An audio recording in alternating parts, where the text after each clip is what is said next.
Days you go grocery shopping and you're just looking around the store for all the stuff you need. All of a sudden, just something pops into your head and you're like, oh my God.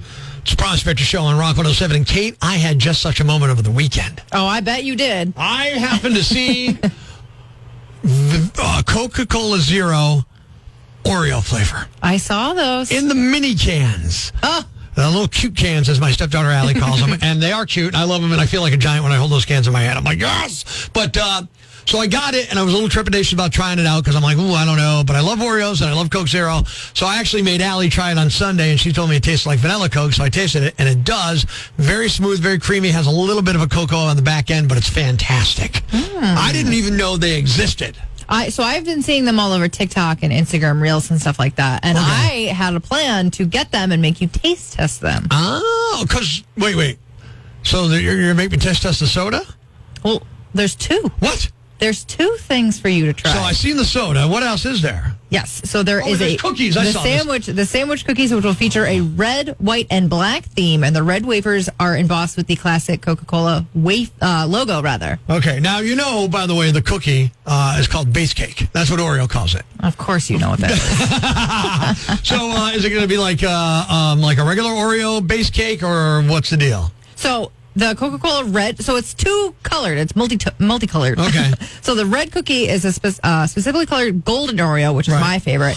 And as for the Oreo filling, it's actually Coca-Cola-infused white cream with a carbonation-inspired twist. So popping candies that are the familiar fizzy feeling, which I know is going to upset. Yeah, that's going to be a problem. I'm not sure. Sorry, buddy. Well, the Coca-Cola Zero Oreo flavor in the cute cans, fantastic. If I were you, I'd run out to the store and I'd buy 63 six-packs of it right now. You definitely want to be on the lookout. And I guess, Kate, if you find the other one, I guess I'll have to try it. Yes, we can take a video of it and everything. Or it'll be just like the Funfetti Oreos where I say, oh, I'll try it, and then I baby out at the last second. Player in NFL history, although Aaron Rodgers is still the highest player. Boeing and the Machinists Union have reached a tentative deal. It's surprising the talks were productive since most things Boeing is involved with end up falling apart. The NFL season is underway. Evidently, the Carolina Panthers didn't get the memo. Prospector ruins everything, even the news. Tune in tomorrow for Prospector's Briefs on Rock 107. It is that time of the morning here at Northeast PA's Classic Rock 107's Prospector Show. And Kate, are you ready to find out who's the winner of the internet? I don't know. Am I? I get a little nervous when we do these sometimes. Every day I scour the World Wide Web. I'm looking for funny. I'm looking for interesting videos, something to put on our websites, clips for you to play here on the show. When I find one that stands out above the rest, I declare it to be the winner of the internet. You got to see this commercial. And you can see it on our Facebook, facebook.com/Angry Prospector. It's for a company called, it's a boating company in the 1980s. It probably started out pretty wholesome. I mean, it's boating, you know what I mean? It's a wholesome family activity, right? Yeah. Quality content. But with the passage of times, words can take on new meanings, like the word Johnson. Check this out. Saturday nights, distant lights, you, your girl, and your Johnson.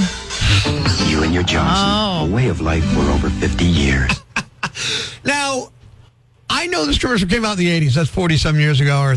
But even then, I knew what Johnson meant in slang. Oh, someone in that writing room had a field day. Absolutely. Saturday nights, distant lights, you, your girl, and your Johnson. Now wait for the next part. You and your Johnson, a way of life for over 50 years. See, I didn't hear that before. Yeah, because you're too busy laughing at the first part of it. Oh, heavens. I smile ear to ear when I see it or when I hear it. It just makes me laugh. And there's a visual component to this as well. There's a video component as well, which is not nearly as filthy as it sounds when you just hear the audio. So you can see the video by going to rock107.com and clicking on winner of the internet or facebook.com/Angry Prospector. There it is. Your winner of the internet for this Tuesday, September 10th, 2024. Life's pretty tough right now. There's plenty of bad news, but it's not all bad.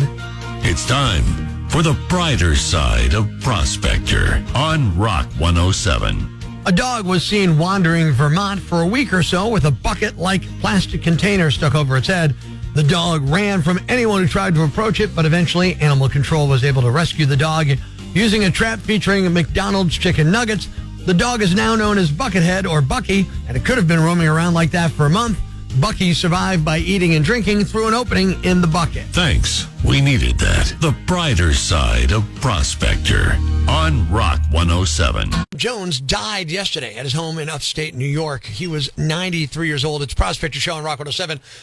And it kind of hardly seems necessary to talk about James's iconic roles, but we're going to do just that. We're going to do it anyway. Yeah. So he is the voice of Darth Vader. An actor named David Prowse actually wore the suit, but Sure. James Earl Jones was the iconic voice. So James was paid $7,000 for the first Star Wars film. And at the time, that was pretty decent money. Not bad just to do a couple of, I think it was like a 90-minute session he ended up doing. If you don't know James in that role, and I don't know how you don't. Commander, tear this ship apart until you found those plans and bring me the passengers. I want them alive. You may dispense with the pleasantries, Commander. I'm here to put you back on schedule. I assure you, Lord Vader, my men are working as fast as they can. Perhaps I can find new ways to motivate them. He's so creepy. in And it's that. awesome. Yeah, I do love that. He was also the voice of Mustafa, Simba's dad in The Lion King, both the original animated and the live-action remake, if you didn't know that. I did not know that he came back for the live action. That's really amazing. Now, forgive me, King Jaffe Joffer? Is that How how you about say it? Jaffe Joffer? Jaffe, sorry. Father of Prince Akeem in Coming to America and the recent sequel. I haven't seen that, so you have to forgive me. I know. All right, first of all, you know how we do rock college every once in a while? Yeah. We got movie college, you got homework. Okay, You got got to it. see at least one of them, and I would say the first one first. Got it. What'd you say to my daughter? I told her the truth, that Akeem could not be interested in her. How can you be so sure? Oh, come now. Our son cannot consort with such a girl. Hey, now wait a minute. Oh, huh? I know you have been inconvenienced, and I'm prepared to compensate you. Shall we say 1 million American dollars? No way. Very well then, 2 million. You haven't got enough money to buy my daughter off. Nonsense. Jaffe, apologize to Mr. McDowell. I will do no such thing. The man is beneath me, and so is his daughter. He was so good at being like kind of a snob in that first movie. Yeah, I'm going to have to watch them. Yeah, it's good. It's funny. There's a lot of stupid stuff in it, but he was great in that movie. He was also Terrence Mann in Field of Dreams, which I've never seen. So there's my homework. See, for I Rock have College. seen that one. So Yeah, we'll I got a trade. little sick of baseball movies. I'm sorry. Well, his other films do include Doctor Strangelove or How I Learned to Stop Worrying and Love the Bomb, Conan the Barbarian. I didn't know he was in that. I had not a clue. Yeah. Not a clue. The Hunt for Red October. I knew that. That one I did not know. And of course, The Sandlot. Oh, Sandlot, so good in that movie. You knew Babe Ruth? George? I sure did. And he knew me. He was almost as great a hitter as I was. I would have broken his record, too. But, You went blind. yep, I used to crowd the plate so the strike zone almost disappeared. Pitchers hate that. That's the way I played. 100% all the time. Baseball was life. And I was good at it. Real good. And then, one day, a high fast one and pow, lights went out. I'm almost tearing up just hearing that. I know. What an incredible movie. Just such a great voice. Yeah. And you know his like other iconic role that everybody knows. This is CNN. Oh, that's him. right. Yeah. James Earl Jones passed away, 93 years old.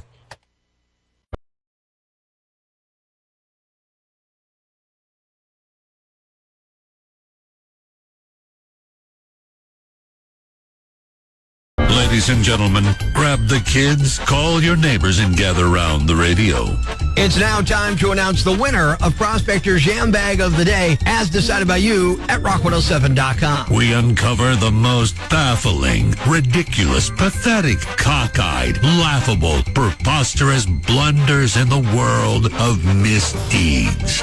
Nominee number 1. A call about a suspicious vehicle ended with a Ford Bronco sitting atop a police cruiser. Police said they received a call around 6:30 p.m. from an individual who was concerned about a person. The man had allegedly stolen items from a couple of stores a couple of weeks ago and had returned with weapons. Police located the vehicle and determined that it had been stolen. Officers surrounded the stolen vehicle. The driver initially tried to put it in reverse, but then sees he can't back away. After a moment, the vehicle is then seen accelerating forward and attempting to go over the police cruiser to escape. However, the vehicle is unable to fully mount the cruiser and eventually backs off. Police tased the suspect, who climbed out of the passenger side windows, and officers tackled him. The 25-year-old driver has been charged with 3 counts of possession of property obtained by crime, flight from a police officer, dangerous operation, and obstructing a police officer. Nominee number 2. A man was caught with methamphetamine, crack, and fentanyl after selling drugs to an informant. Well, the real dumb part is what he called himself. Jason Robert Yan, 41 years of age, called himself a one-stop shop during a meetup with an undercover informant. Along with the drugs, investigators found buy money and packing materials, according to the complaint. Yan is being charged with 4 counts of possession with intent to deliver a controlled substance and 1 count of criminal use of a communication facility. And the winner is the guy driving a stolen car who tried to go full-on monster truck and drive over a police car. Didn't work out, but you are the Yam Bag of the Day, and we'll move on to Friday's Yam Bag of the Week competition. Keep it here for all the nominees for Prospector's Yam Bag of the Day, weekday mornings on Rock 107. Wherever you get your podcasts so you never miss Prospector's Prime Cuts.